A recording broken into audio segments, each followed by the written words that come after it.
Hi there, glad to see you on our channel again. Today we give you some hot news from Globe magazine. Meghan Markle versus Kate Middleton, how Meghan defied and blamed Kate. Meghan stated that Kate did little to help her understand royal protocol and how to ease into the royal family way of doing things. I thought, amongst others, that would be Harry's job, not Kate's. Did Kate really make things difficult for Meghan? There really is no one in Meghan's life except herself. From engagement to wedding, she was fit. Remember the photos of the yoga pose? All happily engaged and wanting to race around. At the same time, this was Kate. 3 months of sickness, following by an ever-increasing bump, and with 2 small children at home. Louis was born on April 2018. Meghan and Harry's engagement was announced on the 27th of November 2017, when Kate was 4 months pregnant, the first 12 weeks of which she would have been behind closed doors, unable to do anything or go anywhere. And Meghan bleated that Kate did little to help her understand royal protocol and how to ease into the royal family way of doing things. How self-absorbed and self-centered is that? Not thinking of Kate at all, just herself. Kate didn't make anything difficult for Meghan. It was difficult for Meghan because she wouldn't listen to anyone, take any advice, or do as was suggested. She, Meghan, was the instrument in her own downfall, and that's how it's been ever since. Just a note here, Kate is very slender with lovely legs, but notice how swollen they got during her pregnancy. Yet, miraculously, Meghan's remained slender throughout. There she is, a grown woman who takes advice from no one. She could have been humble, well-mannered, and done the job she had signed up for. She chose to leave. She's gone. Stop whining and using the royal family to boost your prospects. Tell that to Meghan. She bears no responsibility for her own actions. Catherine, of all the royals and royal staff, was totally responsible for her failure. Rubbish. Meghan is what she made of herself, and she never carried a child. What kind of help did she want? They all had different duties. I'm sure if she had doubts and picked up the phone, Kate would have helped. This is a woman who is known not to take advice from anyone. And wasn't it the Sussexes who wanted to move their office apartment away from the Cambridges? Each family has its own staff and advisors, so she wasn't short of getting advice. But as we have all heard, Meghan screamed and swore at staff, hardly conducive to harmony and good relations. Harry and Meghan are still looking to blame someone, anyone, for their failings, because they never make mistakes.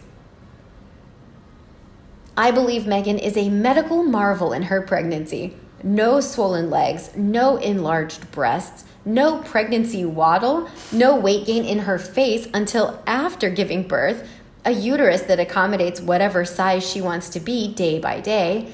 The one feature generally present is the pregnancy waddle. Due to the size of the baby changing the mother's center of gravity, it gives a quite recognizable waddle. So I don't know whether to admire such an easy breezy pregnancy or call BS on it. It's hard to forget Markle teetering and clunking around in those stilettos while balancing a fake baby bump. Meghan Markle looked like a potato with toothpicks for legs.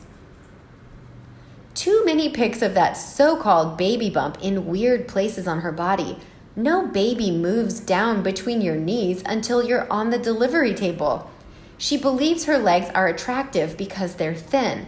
They most certainly are not. Meghan's legs have no muscle tone. The Duchess of Cambridge's legs, even swollen, have muscle tone and are much nicer than scrawny chicken legs. Why not allow Her Majesty to bestow Royal Highness Prince on Archie? I mean, Meghan wanted the style Duchess, so only natural her son should carry a title and style suited for the offspring of a prince. They didn't even use Harry's lesser style, Earl. So many questions unanswered. The moving bump from side to side, the popping noise ready she stood up after stooping. It's not unusual Princess Anne's children and grandchildren don't have titles. Neither does Prince Edward's children. It isn't automatic. It's down to the Queen. And being a wise woman, she's probably waiting to see how things go. She has some big decisions coming up in March and April of 2021. Will people leave Meghan Markle alone to lead her life without attacking her for everything and anything? What came out of mom shaming Meghan Markle for reading a board book to son Archie on his first birthday and its backlash?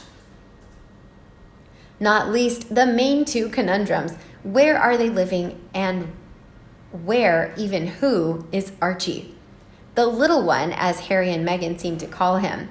Now, in my experience, limited though it is, if you want to be left alone, you don't take a photographer with you when you go out to do a good deed, and wait for people to applaud as you emerge from wherever you've been hiding. Or meet someone for a private dinner with friends, or go and lay a wreath on the 8th of November at a veteran cemetery in Los Angeles. Head bowed. I wonder what Harry was thinking. If you don't want publicity, you don't spend thousands on PR companies to ensure you are daily in the news. As long as Meghan pays Sunshine Sachs and other PR companies, she has no control over how the public sees her. She may try to eliminate all negative comments, but the harder she tries, the more people realize what a phony she is. We've been fed the stories of how wonderful she is, how philanthropic, but she doesn't seem able to maintain her interest in anything. For example, according to Harper's Bazaar, December 2017, One Young World's mission is to gather young leaders from around the world, help them make lasting connections, and create positive change. Markle was a counselor in One Young World summits in Dublin, Ireland, 2014, and Ottawa, Canada, 2016. At 2016's summit, she delivered a talk alongside Justin Trudeau and famously called out the suit's creator for gender inequality for requiring her character to do so many semi-naked scenes on the show. Presumably, Markle will continue advocating for women's healthcare worldwide once she joins the British royal family. And this, in November 2016, Markle wrote for LUK about her experience working with the United Nations. I was in a van heading back from Gihembe refugee camp in Rwanda. I was there as an advocate for UN women. I had a week of meetings with female parliamentarians in the city's capital, Kigali, celebrating the fact that 64% of the Rwandan government are women, the first in the world where women hold a majority. Markle made her dedication to humanitarian work clear in the essay, writing, "This type of work is what feeds my soul. The degree to which I can do that both on and off camera is a direct perk of my job." All sounds selfless and wonderful, but for whom has she been a voice since she joined the royal family? Only herself. For example, when she wanted us to know, it's not enough to just survive something. You have to thrive. Since photo opportunities seem to be drying up, Meghan must be desperate. To learn you no longer are popular enough to sell even magazines. How the mighty have fallen. Well, when people do spontaneously praise her on their own, she makes sure she feels some form of attention. She needs her own photographer for that. The 2 wreaths they laid, where approval for photographers was needed, for the Australian AF and Canadian artillery, what's the message? Oh, no message, just a PR opportunity. But why choose those 2 and ignore the British Army? Is he that angry with the UK and his mates, including at least one friend who died in Afghanistan, that he couldn't bring himself to carry a suitable wreath with poppies on it?